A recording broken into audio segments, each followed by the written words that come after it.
नमस्कार, स्वागत है आप सभी का। आप देख रहे हैं उत्तराखंड प्राइम। आपके साथ मैं हूं राजीव ढोंडिया। शुरुआत करते हैं उत्तराखंड प्राइम की। आज ईद मनाई जा रही है और इस मौके पर उत्तराखंड में कोरोना की वजह से लोगों को घर में रहकर ही नमाज अदा करनी पड़ी है। ईद के मौके पर जहां ईदगाह लोगों से गुलजार रहा करते थे, वहीं अब सन्नाटा पसरा हुआ है। उधर काशीपुर में ईद पर दुनिया में अमन चैन की दुआ मांगी गई।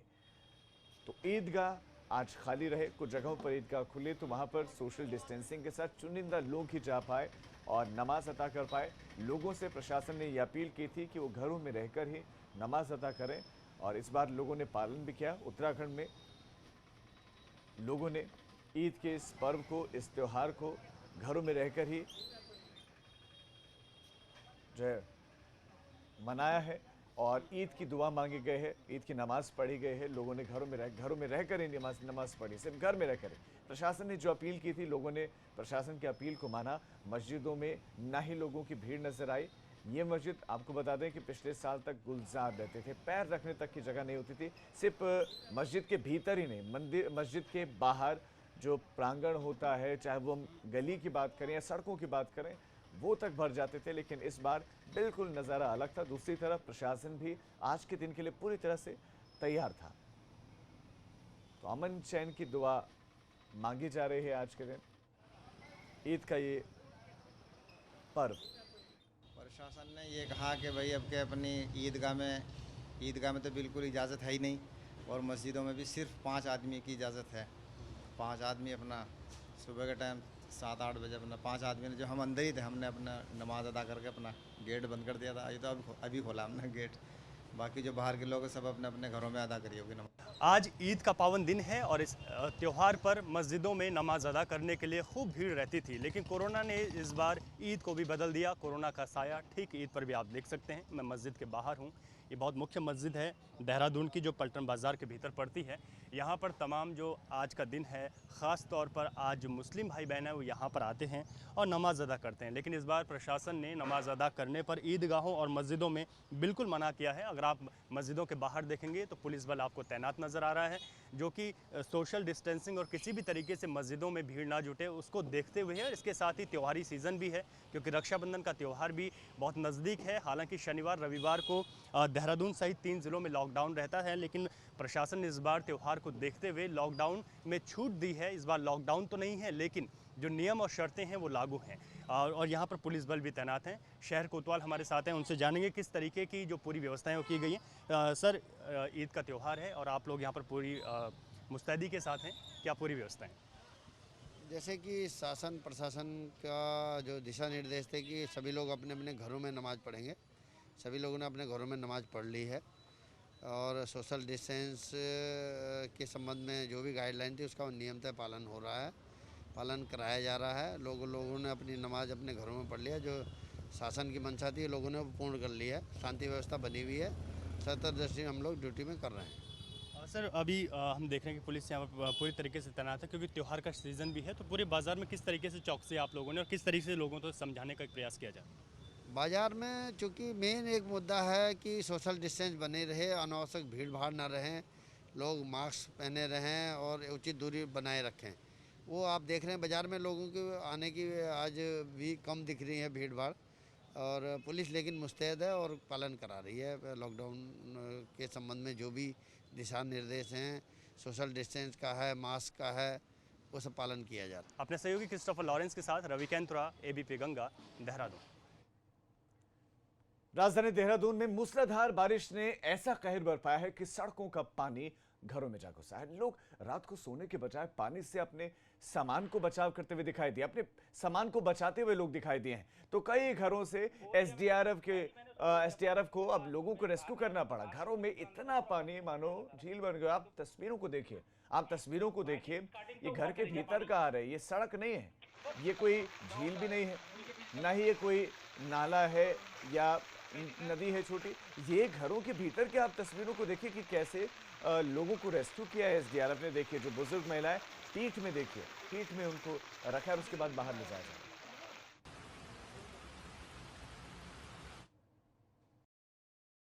जो बारिश हुई वो उससे बहुत नुकसान हुआ है। घरों में 2 फीट पानी अंदर चला गया। डबल बेड हमारा सोफा सारा नुकसान हुआ।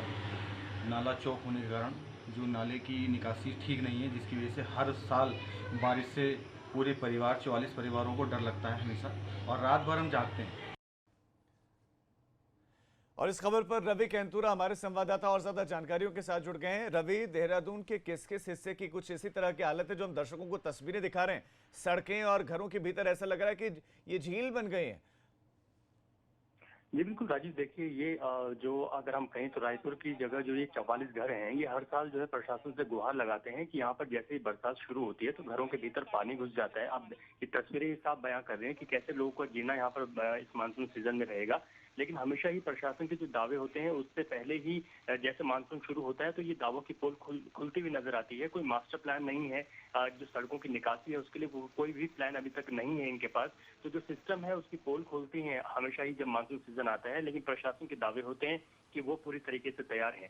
तो ये जो 44 घर हैं कहीं ना कहीं खतरे की जद में रहते हैं। तस्वीरें साफ बयां कर रहे हैं कि कैसे लोगों के घरों में पानी घुस जाता है। तो ये पूरा मानसून सीजन तक कई ऐसी रातें होती हैं कि लोग सो नहीं पाते हैं, बस रात को अपने घरों से पानी निकालना ही उनका काम लगा रहता है। जी राजू। जी रवि, आपका इस तमाम जानकारी के लिए धन्यवाद। पिथौरागढ़ के मुंसियारी में हालात अभी भी सुधरे नहीं है। बांसबगड़ में गागर पानी में कुछ लोगों के मकान ध्वस्त होने से सड़क पर वो लोग आ गए। हालात यहाँ पर ये हैं कि इनके पास रहने की जगह नहीं है। गांव में कोई रहने का आसरा बचा नहीं है इनके पास। लुमती गांव में भी भूस्खलन हो रहा है। कुछ परिवार तो सरकारी स्कूल में अपने मवेशियों के साथ रहने को मजबूर हैं। वहीं समालतोक में 28 जुलाई को भूस्खलन की चपेट में आकर एक महिला भी घायल हुई थी, जिसका इलाज अभी चल रहा है। तो ये एक्सक्लूसिव तस्वीरें आप देख रहे हैं एबीपी गंगा पर। देखिए किन हालातों में लोग रह रहे हैं वो आप समझिए। और ज्यादा हालातों के साथ जानकारी देंगे हमारे संवाददाता योगेश पाठक जो इस वक्त हमारे साथ जुड़ गए हैं। योगेश, आप बताइए कि पिथौरागढ़ के किस किस गांव की इस तरह की स्थिति है और क्या प्रशासन की तरफ से कोई व्यवस्था की जा रही है इन लोगों के लिए? जी अभी मैं आपको बताऊं कि यहाँ पर लगातार बारिश होने से आपदा के लिए राहत कार्य जारी है। और आज ही बरम में यहाँ पे रेस्क्यू करने के लिए जिन गांवों में अभी तक सरकारी कोई मदद नहीं पहुंची थी उसके लिए आज हेलीकॉप्टर बरम में पहुंचा है और आज वो वहाँ पे रेस्क्यू करेगा, जिसमें और प्रभावित क्षेत्रों में राशन और अन्य चीजों को बांटेगा। और जो वहाँ पे ज्यादा परेशान हालात में या ज्यादा योगेश, राशन तो बांटा जाएगा, लेकिन जो लोग बेघर हो गए हैं या बेघर होने की कगार पर हैं वो कहाँ रुकेंगे? क्या उनके रुकने के लिए कोई व्यवस्था है?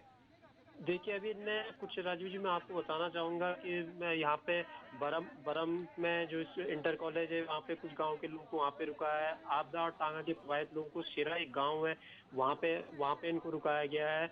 और इस तरीके की व्यवस्था है, परंतु बहुत ज्यादा व्यवस्था है वहाँ पे है नहीं। पर्वतीय क्षेत्र में छोटे छोटे 2-3 कमरों के स्कूल हुआ करते हैं। तो जी योगेश, आपका इस तमाम जानकारी के लिए धन्यवाद। तो यानी कि व्यवस्थाएं नहीं है, यानी कि जो दावे किए गए थे वो दावे अब झूठे साबित हो रहे हैं, खोखले साबित हो रहे हैं। लोग परेशान हो रहे हैं और आपदा की जो तैयारियों की बात कही गई थी, दरअसल वो तैयारियां थी ही नहीं, वो महज कागजों में, भाषणों में और प्रेस कॉन्फ्रेंस तक सीमित रहती है। पिथौरागढ़ में कई गांव आपदा की मार झेल रहे हैं और ऐसे कई गांव हैं जहां पर बारिश से बड़ी तबाही हुई है। एक तरफ सेना ने आपदा पीड़ितों को निकालकर सुरक्षित स्थानों पर पहुंचाया, तो प्रशासन की तरफ से आपदा पीड़ितों तक लगातार मदद पहुंचाई जा रही है।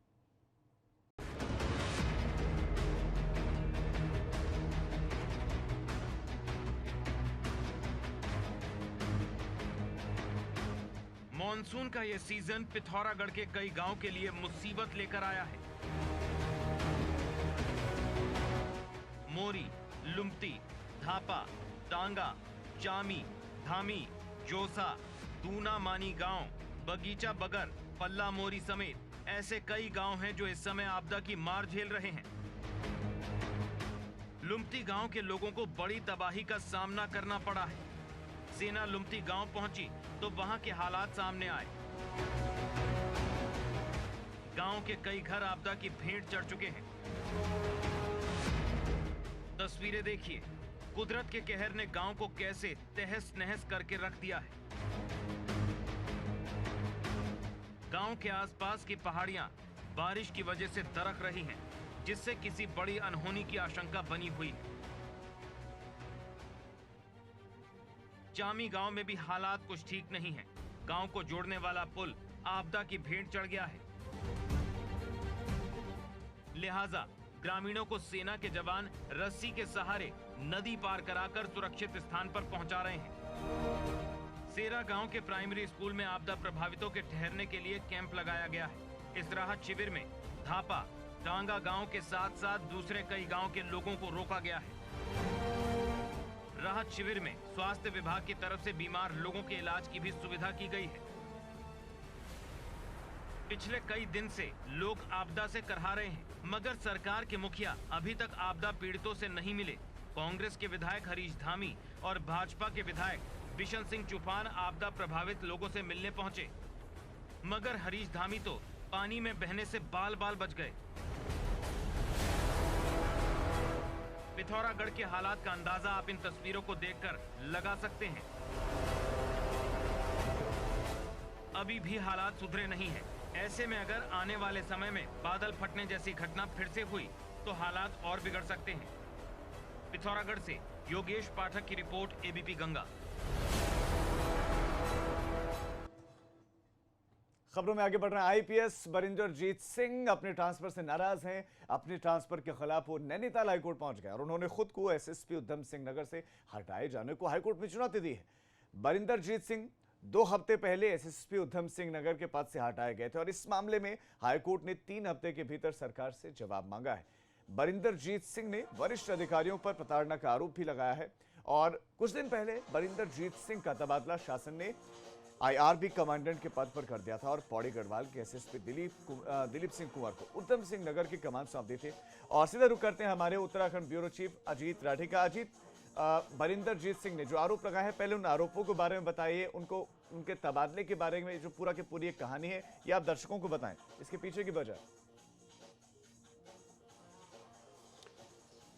राजीव, देखिए, जब पॉलिटिकल सरकार होती है, राजनीतिक सरकारें होती हैं, निर्वाचित सरकारें होती हैं, तो उसमें क्या होता है कि कभी क्षेत्र के नाम पर पोस्टिंग के आरोप लगते हैं, कभी जाति के नाम पर लगते हैं, कभी धर्म के नाम पर लगते हैं और कभी ऐसे आरोप लगते हैं कि ये फला सरकार अब जो चेहरा उनको पसंद है उन्हीं को मौका देती है, उन्हीं को जिलों में पोस्टिंग देती है, उन्हीं को एसएसपी और डीएम बनाती है और बाकी सब लोगों को छोड़ देती है। तो ये जो मिस कैडर मैनेजमेंट की एक स्थिति पैदा हो जाती है, तो उसमें ये होता है कि यानी जो भी राजनीतिक मुखिया है, जो भी मुख्यमंत्री है, वो या एक उसकी कोर टीम के जो भी मेंबर होते हैं, जो शीर्ष नौकरशाह होते हैं, वो केवल अपने चहेतों को पोस्टिंग देते हैं। यहाँ मसला ये है कि उसको बरिंदरजीत सिंह को उधम सिंह नगर में तैनात हुए भी 1 साल भी नहीं हुआ था, उनको हटाकर दूसरे एसएसपी की तैनाती कर दी गई।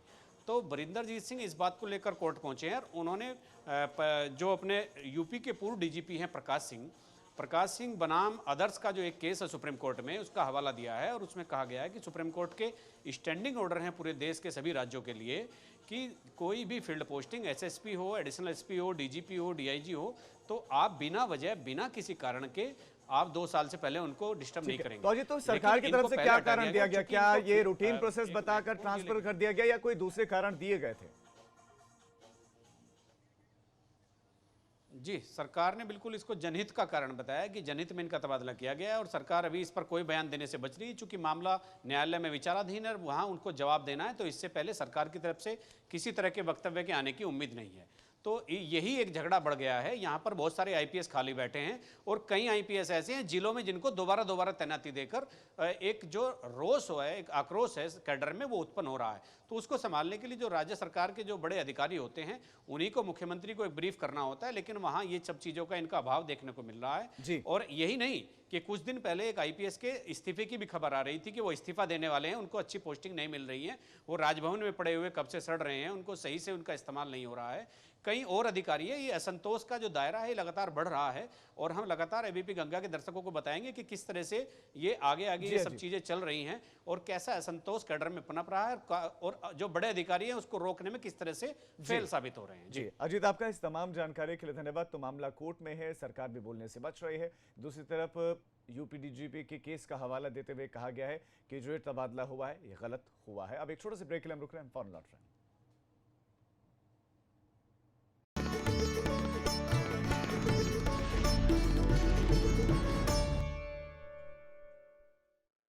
ब्रेक के बाद आप सभी का स्वागत है और अब बड़ी खबर उत्तरकाशी से, जहां पर कोरोना के 17 नए मामले सामने आए। उत्तरकाशी में कोरोना के 17 पॉजिटिव केस। अधीक्षण अभियंता समेत 17 लोग पॉजिटिव मिले और सभी की ट्रैवल हिस्ट्री की अब जांच हो रही है कि क्या ये ट्रैवल करके कहीं से आए थे, क्या ये कहीं गए थे। और जिले में कोरोना मरीजों की संख्या बढ़ गई है, 208 पहुंच गई। दिग्वीर सिंह बिष्ट संवाददाता और ज्यादा जानकारियों के साथ जुड़े। दिग्वीर, 17 नए पॉजिटिव केसेस।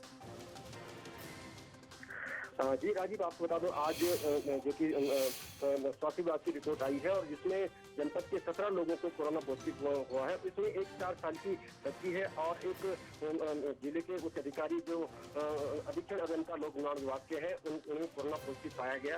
अब उसमें एक ये भी बताया जा रहा है कि 17 आदमी की लिस्ट आई थी। इसमें एक भाजपा के वरिष्ठ नेता भी है, और उसके साथ 2 बच्चे भी हैं। तो कहीं न कहीं कोरोना संक्रमण जो है अब जो प्रवासी से होके अब जो कि लोकल जो समाज है, समाज में जो कि हर किसी पे जो कि अब आने लग गया है। अब इसका रुकना बड़ा मुश्किल हो गया और स्वास्थ्य विभाग की परेशानियां दिन पर दिन बढ़ती जा रही है। अब बिल्कुल परेशानियां बिल्कुल बढ़ रही हैं। दिग्वीर, आपका इस तमाम जानकारी के लिए धन्यवाद। 17 पॉजिटिव केसेस मिले हैं और उत्तरकाशी जिले की बात करें तो आंकड़ा 200 के पार पहुंच गया, 208 हो गई है जिले में अब तक कोरोना पॉजिटिव मरीजों की संख्या। उत्तरकाशी में ही गंगोत्री नेशनल हाईवे पर बंदरकोट के पास में मलबा गिरा है, जिस वजह से गंगोत्री हाईवे बाधित है। धरासू से लेकर उत्तरकाशी तक ऑल वेदर रोड के निर्माण की वजह से लैंडस्लाइड की घटनाएं बढ़ गई, जिस वजह से लोगों को आवाजाही में दिक्कतें हो रही हैं। लैंडस्लाइड की वजह से मार्ग बाधित हैं और ये गंगोत्री नेशनल हाईवे है वो बाधित हो गया है। इस बार बंदरकोट के पास में यह हाईवे बाधित हुआ, उसके बाद जेसीबी मशीन को लगाया गया मार्ग खोलने के लिए, लेकिन बड़े बड़े बोल्डर सड़क पर आगे रहे, जिसकी वजह से मार्ग खोलने में काफ़ी वक्त लग रहा है। दूसरी तरफ लोगों को परेशानियां हो रही हैं।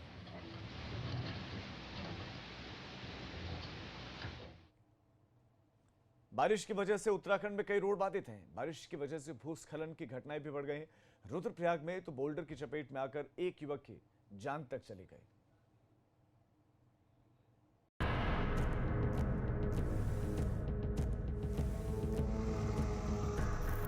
पहाड़ में इन दिनों मुसीबत कब और किस रूप में आ जाए कहा नहीं जा सकता। रुद्रप्रयाग में बाइक सवार युवक को क्या पता था कि बोल्डर उसका काल बन जाएगा। एक भारी भरकम बोल्डर युवक के सिर में लगा, जिससे उसकी मौत हो गई। व्यक्ति जो जिसके सिर में ऊपर से पत्थर गिरा है और उसका सिर फट गया है, खून काफी गिरा है। यहाँ पे तो स्कूटी भी थी उनके पास बिना नंबर की। तो अभी मैं इसकी जानकारी कर रहा हूँ। हमने बॉडी जो है बॉडी बैग में जो है अस्पताल के लिए रवाना कर दिया है। उधर विकास नगर में कालसी रोड पर एक पिकअप गाड़ी के ऊपर मलबा गिरा है। इस पिकअप गाड़ी की हालत देखिए, मलबे में दबकर इसकी क्या हालत हो गई है। टूट जाएगा रास्ता, अरे रास्ता टूट जाएगा, इसमें टूटना रास्ता। हादसे के दौरान ड्राइवर और उसके साथ सवार एक और शख्स ने किस तरीके से समय रहते बाहर आए, वरना उनकी जान भी जा सकती। मलबा गिरने से पिकअप गाड़ी में रखे टमाटर भी खराब हो गए हैं। तस्वीर में आप देख सकते हैं कि टमाटर कैसे बिखरे हुए हैं। उधर जोशीमठ में लामबगड़ के पास पहाड़ी से बार बार गिरता मलबा लोगों के लिए मुसीबत बन गया है। हाईवे पर आए दिन मलबा गिर रहा है, जिस वजह से हाईवे बाधित है। इस तस्वीर में देखिए हाईवे पर कितने बड़े बड़े बोल्डर गिरे हुए हैं।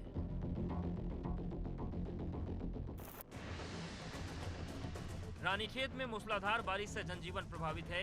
चौबटिया क्षेत्र में नदी के उफान में एक गाय फंस गई। ग्रामीणों ने रस्सियों के सहारे किसी तरह से गाय को सुरक्षित रेस्क्यू कर लिया। रुद्रप्रयाग से रोहित डिमरी, विकास नगर से विक्रम, जोशीमठ से रणजीत रावत की रिपोर्ट, एबीपी कलकत्ता। दून से गौचर के बीच में हवाई सेवा की फिर से शुरुआत हो गई है। हफ्ते में 3 दिन हवाई सेवा संचालित होगी। दून से टिहरी होते हुए हेलीकॉप्टर गौचर पहुंचा। हेली सेवा के लिए प्रति सवारी 2,903 रुपए किराया निर्धारित किया गया। गौचर से देहरादून जाने के लिए प्रति व्यक्ति 8,709 रुपए चुकाने होंगे।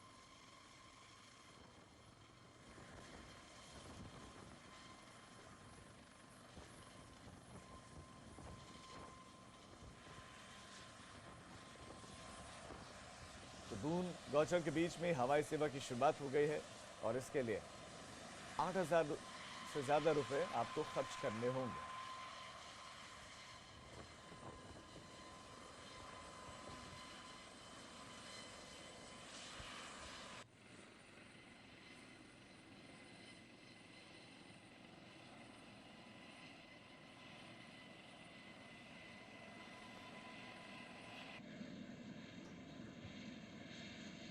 तो हफ्ते में ये सेवा 3 दिन ही संचालित होगी और आपको बता दें कि अगर गौचर से देहरादून जाने के लिए प्रति व्यक्ति 8,709 रुपए खर्च करने होंगे।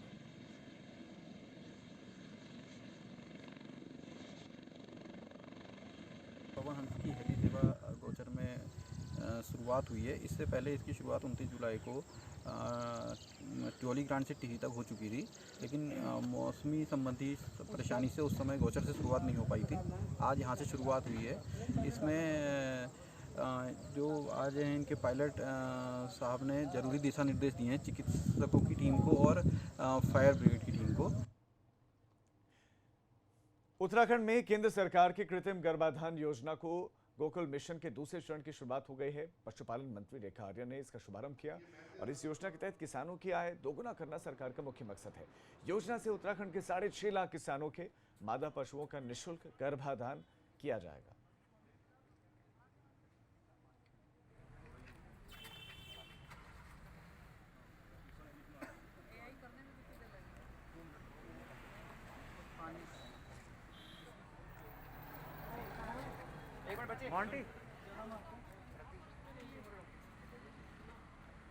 गोकुल मिशन योजना का दूसरे चरण।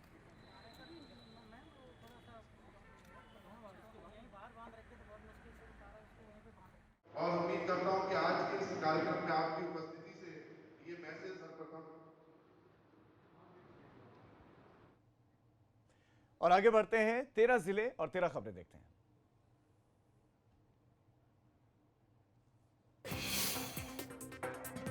खटीमा में मगरमच्छ ने किया ग्रामीण पर हमला। मगरमच्छ के हमले में ग्रामीण बुरी तरह से घायल।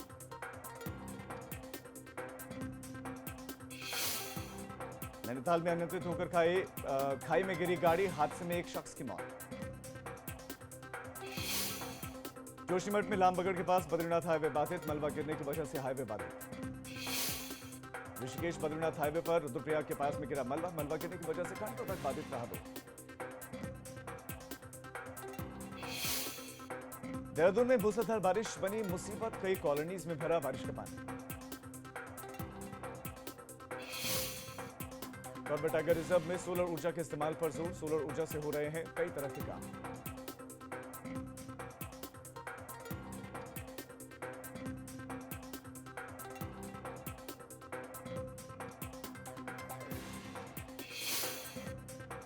उधम सिंह नगर के वन विभाग ने खाली करवाई गई जमीन, 50,000 एकड़ जमीन से हटाया गया अतिक्रमण। जमीन पर लगाए जाएंगे 14,000 से ज्यादा पौधे। रुड़की में महिला कैदी तैयार कर रहे हैं राखी आत्मनिर्भर भारत से जोड़ने की मुहिम।